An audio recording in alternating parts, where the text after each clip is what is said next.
Ever look in the mirror and wonder how you went from like a single cell to trillions? Yeah. That's what we're cracking open today. Yeah. The mystery of cell division. It's We've got a college-level genetics lecture uh, packed with diagrams and microscope images to guide us. it's really fascinating. So get ready for a wild ride into a microscopic universe because this is some seriously mind-blowing stuff. And what's fascinating is that most of us never think about cell division, No. even though it's happening inside us constantly. Right, like I know it's important, but why? What's so special about cells splitting in two? Well, think of it this way. Without cell division, there's no growth, no healing, no life as we know it. Our source material highlights three main roles: Okay. growth, repair, and reproduction. Starting with growth, you begins one cell, a fertilized egg. Oh. To become a whole person, that cell needs to replicate over and over. Mm-hmm. It's the ultimate building block process. So it's not just about getting bigger, it's about building complexity too. Yeah. Like from that single cell, you get all the different tissues and organs. Exactly. Yeah. And it's not just in the beginning, it's lifelong. Okay. Take your bone marrow, for example, constantly churning out new blood cells. Oh, wow. Or your skin, Yeah. always shedding and renewing itself. Yeah. That's cell division in action. Okay, so growth and repair. Got it. But what about reproduction? I thought that was about sperm and egg cells, not just any cell splitting. You're right, that's sexual reproduction. Okay. But there's also asexual reproduction, where a single parent creates offspring without the whole sperm and egg combo. Okay. Our source uses the sea urchin embryo as an example. Okay. One fertilized egg divides repeatedly to form a whole new sea urchin. Hold on, back up. So that new sea urchin is an exact copy of the parent, like a clone. Precisely. And that's a key point. Wow. Most cell division creates genetically identical daughter cells. Hmm. To understand how we need to dive into the heart of the cell, Okay. its genome. Okay, so the genome is all the cell's DNA, right? It's like its instruction manual. Right. But how does that connect to splitting in two? Think of a complex blueprint. Okay. To make a copy, you need to organize it right. That's where chromosomes come in. Okay. They're bundles of DNA and protein, like chapters in the instruction manual. Each species has a specific number. Humans have 46. Wait, so more chromosomes mean a more complex organism? Not necessarily. Hedgehogs have 90, and one type of algae has 148. Wow. It's more of a species fingerprint than a measure of complexity. Wow. So hedgehogs are basically chromosome hoarders. No! Oh. Okay, but what about the structure of these chromosomes? They hold all the instructions for life, so they must be pretty fancy, right? Incredibly intricate. Yeah. Imagine a DNA molecule, the double helix. Okay. It's coiled around proteins called histones, Okay. like thread on a spool. Yeah. This DNA protein complex is called chromatin. Okay. During cell division, it condenses even further, becoming visible as distinct chromosomes. Chromatin, Yeah. chromosomes. Are they the same thing? Yeah. Just packaged differently. You got it. And each chromosome, when duplicated, has two identical copies called sister chromatids, Oh. joined at a region called the centromere. Okay, so one long DNA molecule coiled up, then copied to make two sister chromatids. Right. But when does all this copying happen? Before the cell splits, I'm guessing? That's where the cell cycle comes in. Okay. It's a carefully choreographed dance, Okay. ensuring everything happens in the right order. It has two main phases. Okay. Interphase, the prep work, and the mitotic M phase, the main event. So interphase is like getting ready for the big split. Exactly. It has three subphases. Okay. G1 is the first gap, where the cell grows and carries out its normal functions. Okay. Then comes S phase, where DNA replication happens, Yeah. creating those sister chromatids. So S phase is when the cell makes a copy of its entire blueprint, right? To ensure each new cell gets a complete set of instructions. Precisely. And finally, G2, the second gap, is like the final rehearsal before the main performance. Okay. After this prep, the cell enters the M phase. Okay, so after all that backstage prep, it's showtime. Exactly. The M phase includes mitosis, where the nucleus divides, and cytokinesis, where the cytoplasm divides. Okay. So the replicated chromosomes are separated into two nuclei, then the entire cell splits, resulting into daughter cells. So it's like a grand finale with two acts. And just like a finale can have variations, the duration of the cell cycle varies depending on the cell type. Skin cells are constantly dividing, while nerve cells rarely divide after maturity. Makes sense. Different cells, different workloads. But let's zoom in on mitosis itself. Yeah. This is where things really get interesting, right? Absolutely. It's a dynamic process with 5 distinct stages. Okay. Think of it as a perfectly synchronized dance of chromosomes, spindles, and cellular structures. Okay. It's crucial to make sure each daughter cell gets a complete set of genetic information. Okay, let's break it down. Okay. First up, Yeah. prophagase, what's happening here? Picture the curtain rising on our cellular performance. Okay. The replicated chromosomes condense, Mm, becoming visible under a microscope. okay. The nuclear envelope, Yeah. the membrane surrounding the nucleus, Okay. starts to break down. So the chromosomes are getting organized, and the nucleus is stepping aside to make way for the split. Exactly. Uh, At the same time, the mitotic spindle, which is made of microtubules, starts to form. okay. It grows from the centrosome, which duplicates and moves to opposite poles of the cell. Hmm. Think of it like a bridge across the cell that the chromosomes will travel along. Got it. Chromosomes condensing, nuclear envelope breaking down, and the spindle forming the bridge. What's next? Next comes prometaphase, Okay. where things really start moving. Okay. The spindle microtubules attach to the chromosomes at the kinetochore, Okay. a region at the centromere. So each chromosome has a handle that the spindle fibers can grab onto. A perfect analogy. Cool. And then during metaphase, Okay. arguably the most visually striking stage, Mm. all the chromosomes line up at the metaphase plate, an imaginary plane in the middle of the cell. Metaphase, the big lineup. I've seen those images. Right. It's so symmetrical, like they're all lined up for inspection. Exactly. This ensures that when the separation happens, Mm. each daughter cell gets a complete set of chromosomes. Okay. It's like a microscopic quality control check. Okay, so the stage is set, chromosomes are lined up. What happens next? Next comes anaphase, the grand separation. As the spindle fibers shorten, Okay. they pull the sister chromatids apart, Okay. each moving towards opposite poles of the cell. Wow, that's like a perfectly synchronized split-second maneuver. Yes, No wonder errors in this stage can cause such big problems. you're absolutely right. Yeah. And then we move into telophase. Okay. Think of it as a rewind of prophase. Okay.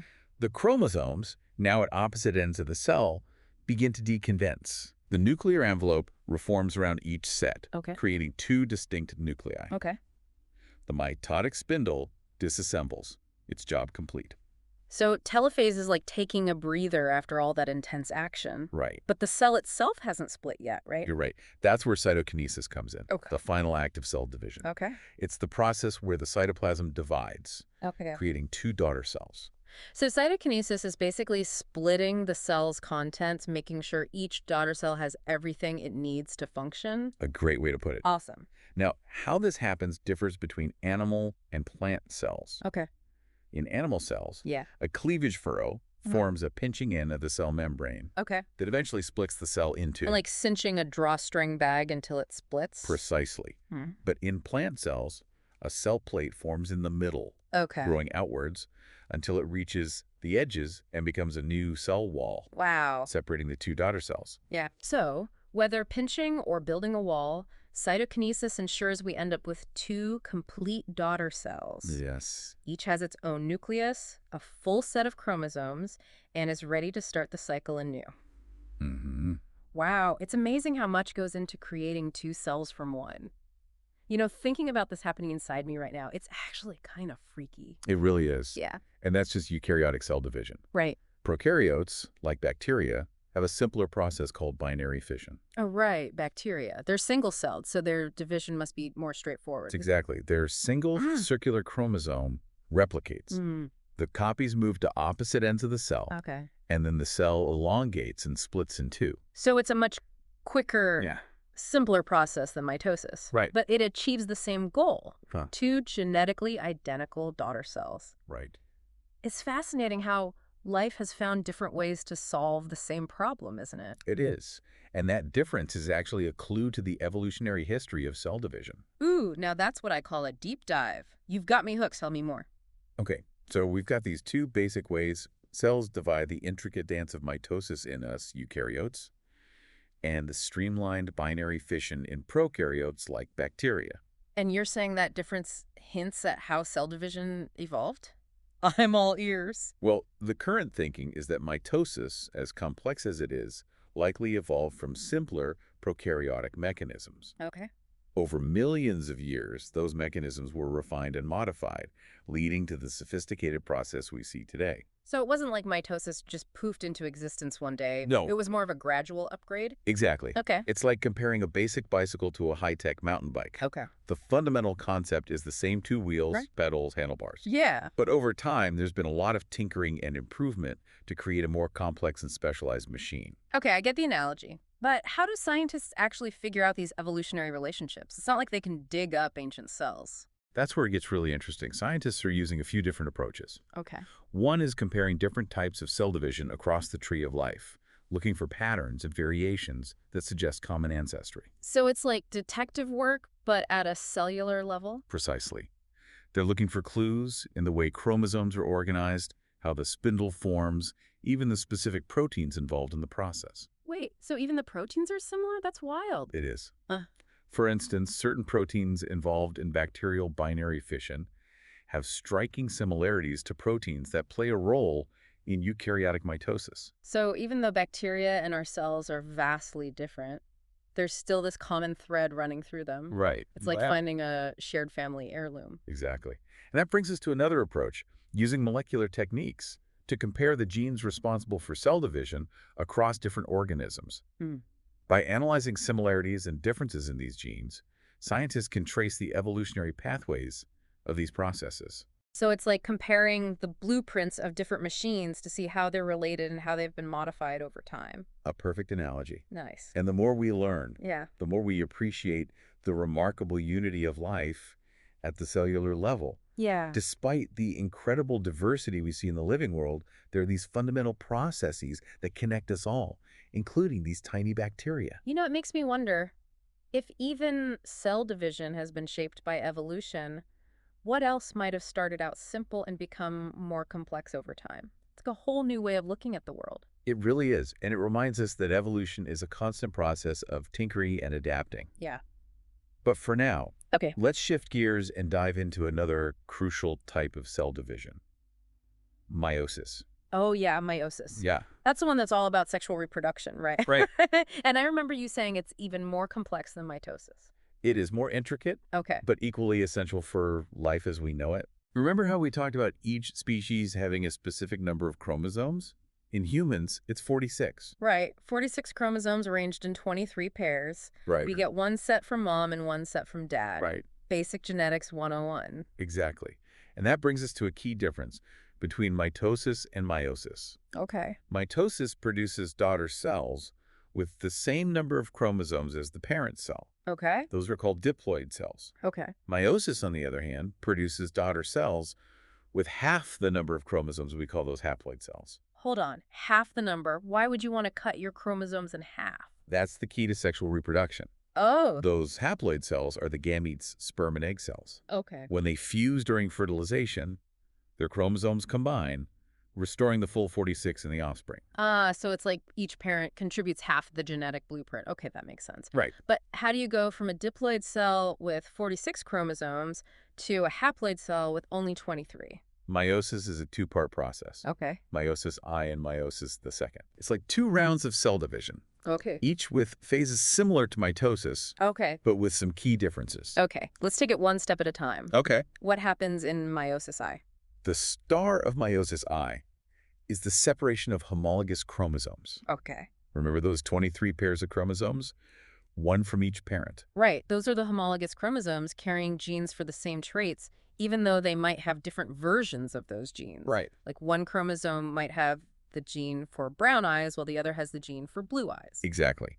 During meiosis I, those homologous pairs line up side by side at the metaphase plate. Okay. Then they get separated, with one chromosome from each pair going to each daughter cell. Okay. It's like separating pairs of socks from your laundry basket, making sure each pile gets one sock from each pair. So instead of separating identical sister chromatids like in mitosis, meiosis I separates these matching pairs? Precisely. And that separation is what halves the chromosome number, creating haploid cells. By the end of meiosis I, you have two daughter cells, each with 23 chromosomes. Okay, so we've halved the chromosomes. Right. What about meiosis II? Is it like a repeat performance? Meiosis II is more like a mitotic division. Okay. The sister chromatids of each chromosome are separated, resulting in 4 daughter cells, each with 23 chromosomes. Okay. Think of it as the final division, Okay. ensuring that each gamete gets a single copy of each chromosome. Got it. So meiosis I separates the pairs, meiosis II separates the copies. Right. Two divisions with a very specific purpose. Yeah. Create those unique gametes. Yes. But wait, didn't you say there was something called crossing over? What's Yes. that all about? Crossing over.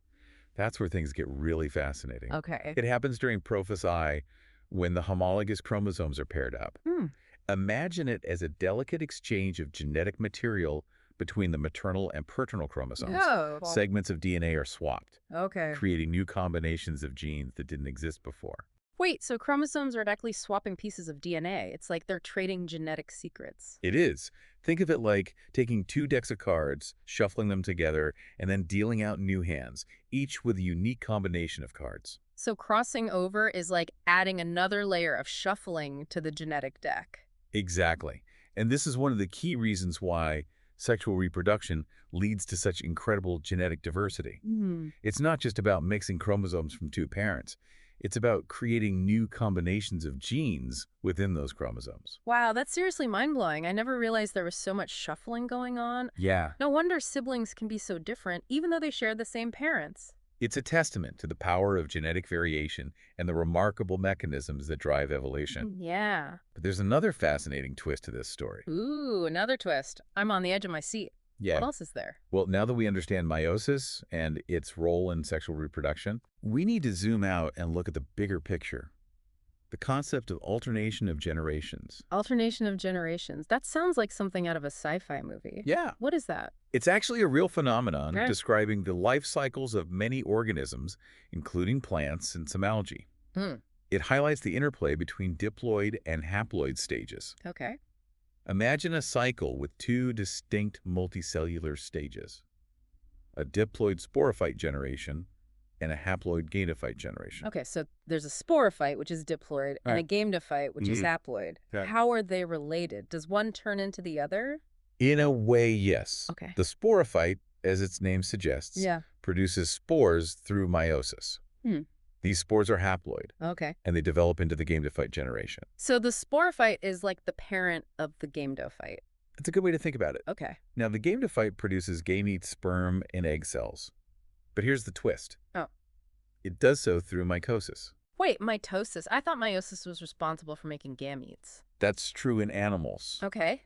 But in organisms with alternation of generations, the gametophyte is already haploid.